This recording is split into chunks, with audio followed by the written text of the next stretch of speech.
believe. My Lord, I believe.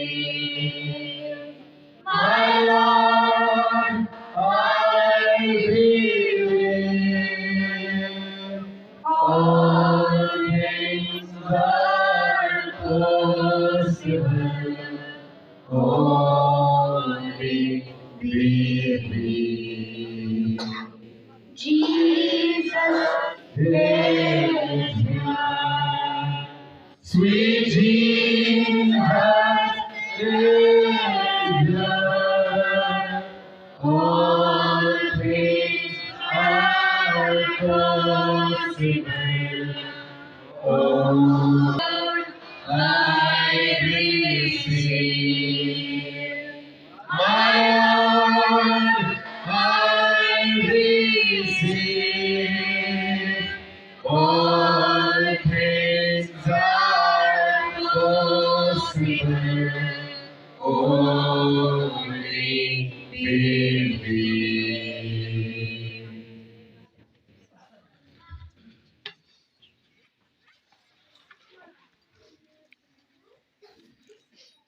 दिल की गहराई से खुदा की शुक्रगुजारी उसके प्रार्थना की तारीफ करते हैं।